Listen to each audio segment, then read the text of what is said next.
Chapter 2 Where Firestar's mew was tenth. By the sky oak, Thornclaw mewed, panting. It was killed by a trap. Jake heard loose pebbles clattering down the walls of the hollow. Brambleclaw was scrambling down into the camp, followed by Squirrelflight. What's happening? He called. Thornclaw and Spiderleg has found a dead fox, Firestar explained. Killed by a trap. Male or female? Female, Spiderleg told her. Then they may be cubs, Brambleclaw growled. Jake was puzzled. What harm could a couple of fox cubs do? He whispered to Hollykit. Cubs grow up into fox's mouth brain. He hissed back. An adult fox can kill a cat. The fox had the scent of milk on her, Thornclaw reported. So there are definitely cubs, Firestar concluded. The warriors then rattled as Ashfur scrambled down. Where was the trap? Brambleclaw asked. Was there an anxiety Jake heard in his voice? Surely his father knew enough about the two-legged traps not to be scared by them. No, Jake decided. It wasn't anxiety, but something else. Some darker emotion Jake did not recognize. Thornclaw's answer broke into his thoughts. The trap is lakeside of the camp, not far from the sky oak. The cubs must be near, Brambleclaw guessed. Their mother will not have wandered far from them. What should we do? Ferncloud had emerged from the nursery. You can't let the forest overrun by foxes. What about my kids? We must find a den, Brambleclaw reported without hesitation. If the cubs are very young, they will starve without their mother, Firestar mewed. It would be best to kill them quickly. There was nothing malicious in the ThunderClan leader's voice. Firestar had to do was the best for the clan. What if they were old? What if they were too old to survive alone? Old enough to survive alone? Hollykit asked curiously. They must be driven out, Firestar told her. They can't be allowed to settle in our territory. The cubs will be hungry by now, Ashfur pointed out. What if they ventured out of their den already? They might find the camp, Ferncloud gasped. The camp will remain guarded, Firestar promised. I'll take Sandstrom and check the old thunder pass up to the empty two-leg nest. Brambleclaw, you sort out the other patrols. The ThunderClan leader and his mate faced away through the prickly thorn barrier that sheltered the camp from the forest. Stonefur broke, Brambleclaw called. Patrols outside the hollow. Ashfur guard the entrance. Brightheart and Cloudtail paced in front of him. What do you want us to do? Head toward the ShadowClan border, Brambleclaw told them.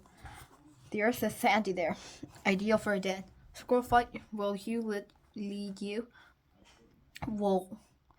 Squirrelflight will lead you. Do whatever she tells you. There may be more traps, and Squirrelflight is best at springing. Take Cinderpaw, but keep her close eye on you. Cloudtail called his apprentice's name, but the young gray tabby was already charging across the clearing. Squirrelflight headed toward the entrance. Jacob felt her warm pelt brush past him. Brambleclaw called to Thornclaw and Spiderleg. Go back to where you found the fox. See if you can trace its scent back to her den.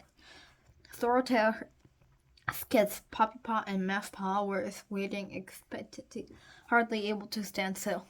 Can we go with them? Poppypaw called. Yes, but do everything your mentor tells you, Brambleclaw warned.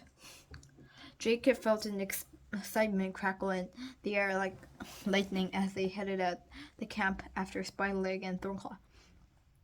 His paws itched with frustration. Nearly all the apprentices were out hunting down the fox cubs. It wasn't fair. He might be small, but he could still fight a fox cub. We're not going to be left behind, Lion Kit announced, echoing Jay Kit's thoughts. Brambleclaw? What? Brambleclaw's voice was impatient. Can't we do something to help? Lion Kit begged. We're nearly apprentices. Nearly isn't good enough, Brambleclaw replied. He must look. He must have seen a disappointed Lion Kit's face, because his voice softened, and as he added, "You, Holly Kit, and Jay Kit can help guard the camp. I'm taking Dustpelt and Hazelpaw to search the lakeshore. We need brave cats to make sure those fox cubs don't come into the holler. If you sense or see anything strange, send Leafpool to fetch me at once." Okay, Lion Kit mute urgently.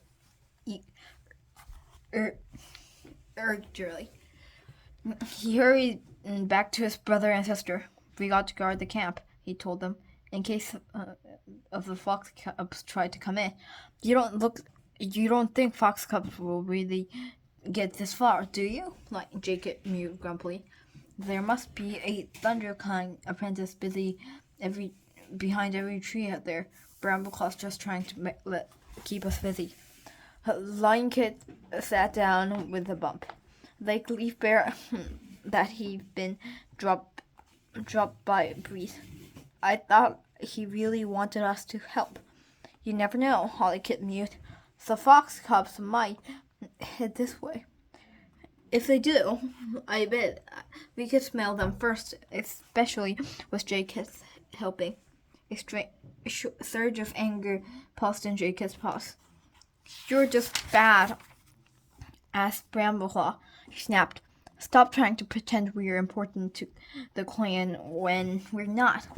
Holly Kit kneed the ground with her forepaws. "We will be important one day," she vowed.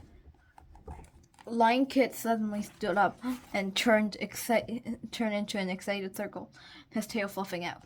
"We'll be important today," he declared. "We're going to chase the fox cubs off Thunderclan territory ourselves." Holly Kit gasped.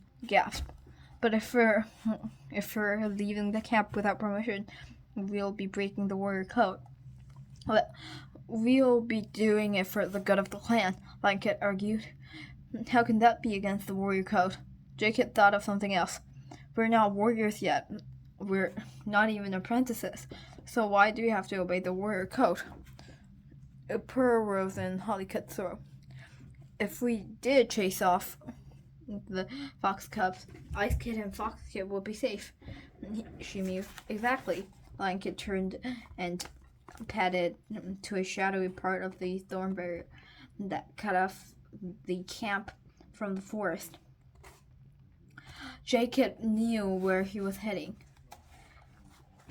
There were small tunnels that led to the places where the cats made their dirt. No one would question why they were using that way out. He doubted anyone would even notice them slipping away. The clearing was deserted as the warriors and their apprentices went about their guarding and patrolling duties. The elders, Smasher and Longtail, were tucking away in their den. Ferncloud was hiding with Daisy in the nursery. Leafpool was busy with the 2 white cough patients in her den. His heart pounding, Jay Kit followed Lion Kit through the narrow tunnel. "No one saw us," Holly Kit whispered, close behind her. He smelled the dirt place and veered away from it, following Lion Kit up the slope bank away from the camp. Asher's paw steps rustled the leaves outside the thorn barrier, where he was keeping guard. "Can he see us?" Jay Kit hissed. "Not from where he is." Holly Kit reassumed him. The barriers blocking his view. "And the other patrols want to see if we stay off the main path," Lion Kit mewed. But we don't know where the main paths are," Jay Kit pointed out. The ground beneath his paws felt strange. littered with leaves and twigs, unlike the smooth, clear ground inside the hollow. We can guess where they are by where the scents are strongest, Hollykit mewed. There are hardly any scents coming from up ahead. The slope is steep, and there aren't any tracks there in the bracken. Let's go that way. Let's go that way then, Lion mewed. What do you think? Hollykit asked Jacob. Doryclaw said they'd found the fox lake side of the camp, which is over there. He flicked his tail tip away from the slope. How do we know which way the lake is? He mewed, sounding puzzled.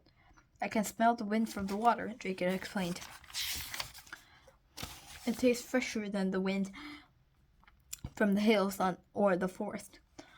The three kids ran back down the slope and began climbing the thickly woven rise. The ground here felt damper under paw, and Jacob guessed it had been less sunshine than the other slope. He shivered. Not scared, are you? Hollykit teased. Of course I'm not.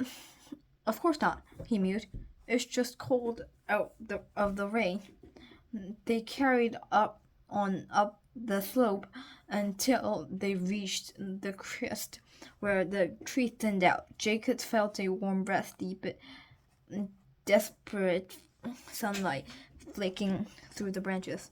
His nose flicked in alarm. Stop, he warned, stretching his nose to sniff a bracken front, trying to distinguish the many thunderclan warriors scent.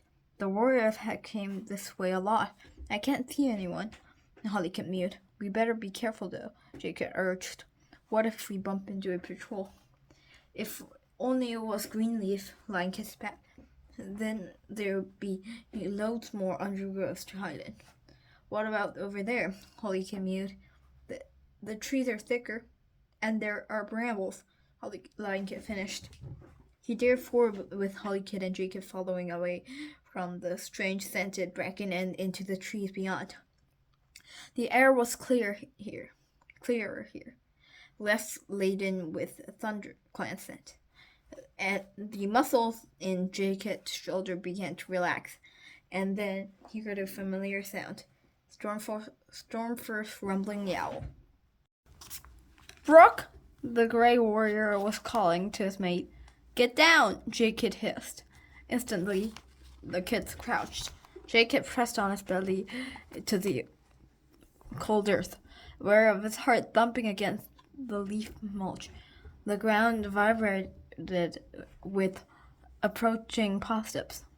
They're coming this way, he whispered. How would they explain being this far from camp? Let's hide under that holly bush, Hollykit suggested. Lion was already padding toward it, and Jacob felt Hollykit nudge him from behind, urging him forward. He hissed crossly and shot forward after Lion. Prickly leaves scratched his nose and ears, and Hollykit shoved him under its low branches. They won't see us in here, she whispered. Stormfur's call sounded again. Let's head to the Shadow Clan border. The warrior's voice sounded frighteningly close.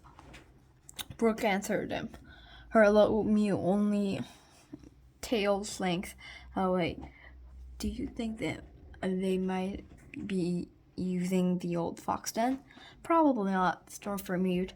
It still reeks of badger. She-badger Scorefly chased off. But it's worth checking. If only Stormfur and Brooke smelled like ThunderClan cats, it would be easier to detect them, Lion complained. We would never smell them whatever their scent, Jacob pointed out. The wind is blowing the wrong way. Shh, Hollykit warned. The warriors' footsteps were heading straight to the holly bush. The branches quivered as Stormfur's pelt brushed against them. Jacob flattened himself against the ground and closed his eyes. Come on, let's be quick, Stormfur urged his mate. Then we can head back and patrol the top of the hollow. The warrior's pasta faded away. "Let's get out of here," Jacob whispered. "Which way?" Lion Kid asked. Jacob smelled the air once more, tasting the fresh wind from the lake. "Over there," he mewed, pointing with his tail. The kids set off again. Keeping low, Lion Kid led them along a winding route to swithe of bracken and tangled undergrowth. "Through here," he urged. Jacob squeaked after him into a clump of bracken. Its stems so knotted that he could only just manage to haul himself through the narrow gaps. "I bet no warriors had even gotten through here," he boasted. "They should take us out on patrol all the time," Lion Kid mewed. "We could explore the places they'd never get close to," Lion Kid agreed. They scampered under an arching root of sycamore, tunneling a path under the leaf-littered branch beneath it.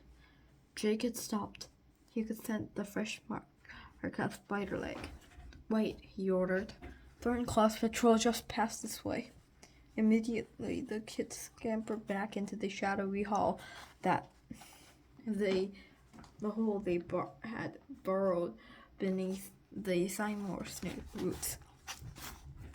"We must be heading in the right direction," Lion Kid whispered. "That must be the sky oak right over there," Lion Kid mewed. "It's the tallest tree in the woods by a long way." "What's the patrol?" Jacob asked. "Listen," Lion Kid commented. Jacob could hear the patrol slithering around in the bracken several fox lengths away. Then his fur bristled. He tasted the air, recoiling the stench of He tasted the air, recoiling at the stench that bathed his tongue. It was a smell he'd never met before, but it sent shivers down his spine. "Can you smell that?" he asked Lion Kid and Holly Kid. "Ugh!" Lion Kid wriggled his nose. "It must be a dead fox," It must be the dead fox, Holly Kid guessed. "We're near the trap." "Can you see it?" Jacob asked. Holly Kid wriggled away from him. "I can see over the root," she whispered from just above his head. "The dead fox is lying under the oak. The patrol's beyond it, searching the bracken." "They're looking in the wrong place," Jacob mused. He suddenly realized that despite the sense of the patrol and the dead fox, he could smell a far subtler and sweeter smell. Milk. It was right here beneath the sycamore. "The fox came past this tree," he told the others. "I can smell her milk scent." "We found a trail," Holly Kid mewed. Lion Kid scampered out from under the root. "Let's follow it. It'll lead us to her cubs." Jacob turned away from where Thornclaw, Spiderleg, Poppypaw, and Mousepaw were plunging through the forest blackened undergrowth. Heading out from the sycamore roots, he padded along the scent of the milk trail. "Watch out," Lion Kid warned. "There are brambles ahead." He sensed trained only on milk scent. Jacob did not notice the spiky bush. "I'll find a way through," Holly Kid offered. She pushed into the lead and wriggled into the branches. "But the trail leads around it," Jacob objected. "We can't afford to stay in the open," Lion Kid told him. "We can pick up the scents on the other side. Once there are brambles between us and Thornclaw's patrol." Reluctantly, Jacob followed Lion Kid as their sisters found a narrow tunnel through the tangle of branches.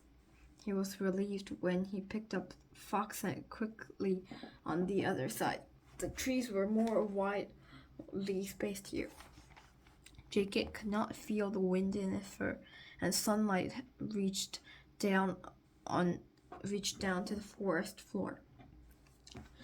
Muffing his pelt with warmth, the fox's milky scent grew stronger as they neared the clump of bracken that sheltered the small lump in the ground. Jacob scented a new smell. The cubs? Wait here, Hollykid ordered. Why? Lionkid objected. Just wait while I take a look behind the bracken. I'm coming too, Lionkid insisted. We don't want the cubs to know we're here, Hollykid mewed. If all three of us goes blundering in, they'll know something is up ahead and lose the element of surprise. My golden fur will bend against the bracken, then your black fur, Lionkid pointed out. What about me? Jacob mewed. We won't attack the den without you, Hollykid promised. But first, you and I will wait here while Lionkid finds his way in. Jacob felt a twinge of frustration, but he knew Hollykid's plan was sensible. Come back as soon as you find it, he called in a whisper as Lionkid disappeared into the bracken. For the first time, he wondered if taking on the fox cubs were a wise idea, but how else was he going to persuade the clan that there was no need to treat like a helpless kid? He strained his ears for the sound of Lionkid returning. It seemed an age before his brother finally pushed his way out of the bracken. The main entrance to the den is behind this clump, Lionkid whispered, shaking leaves from his pelt. But there is a smaller entrance at the other side of a lump of earth, probably an escape route that leads into the back. Are the cubs inside? Jacob asked. I didn't go in, but I could hear them crying for food. They must be still young then, Hollykid guessed. Otherwise they would have come out by now. It would be easier to flush them out if we go down the escape passage, Lionkid proposed. If we rush them, the surprise will be enough to get them out of the den, and we can chase them toward the border. Which way is the border? Hollykid asked. Lionkid sounded impatient. There is a border which way we drive them. He snapped. ThunderClan territory doesn't go on forever.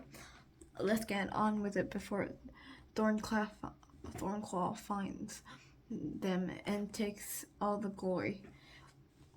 He shrugged away and into the bracken before either Jacob and Hollykid could reply.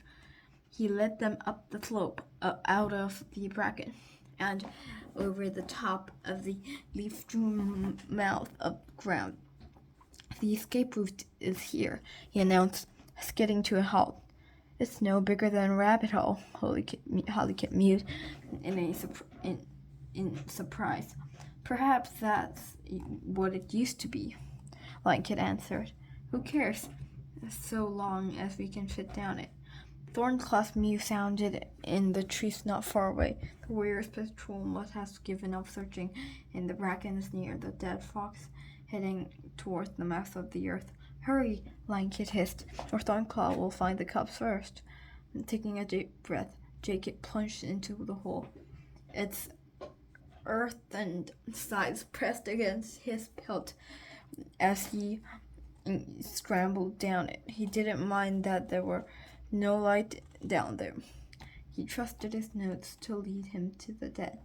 He could feel Lionkid pressing behind it and pushed onward until he exploded into the fox's den. The air was warm with stank of fox, letting out a threatening hiss. Lionkid at his side in an instant. spread ferociously, and Holly Kids gave a victorious yowl. Jake couldn't see the fox cubs, but as soon as he heard them scramble to their paws, he realized that they were far bigger than they had expected. Fear shot through as the cubs let out a shrieking cry. "They're huge," wailed Blanket. "Let's get out of here," Jake screeched. He turned and shot back up the escape tunnel. The hot breath of the fox cubs blasted his tail fur. Were Holly Kid and Lion Kid trapped in the den? He could not stop and try to find out. The fox cub's jaws were snapping in at his heels as he pursed himself out of the hole. While, with terror, Jake hurled down the bank and through the bracken. "Thornclaw!" he yelled. The warrior did not answer, and Jake fled toward the bramble thicket. He hoped the thorns will stop the fox, but it chased him into the bush. Thorns tore at Jake's nose and ears, but the fox plunged through them as through racing through grass. He flung on, teeth free of the bramble, and running for camp. He could smell the familiar scents of the hollow and headed straight for them. The fox cub were still at his heels, glowing and snapping. I must be near camp now, he thought desperately. His paws skidded on the loose leaves. Pain pierced his tail as the fox cub snapped at it with thorn-sharp teeth. Jake dug his claws into the ground, running faster and faster until, without warning, the ground disappeared from beneath his paws. With a jolt of horror, Jacob felt him plunging into the empty air. "I've fallen into the hollow!"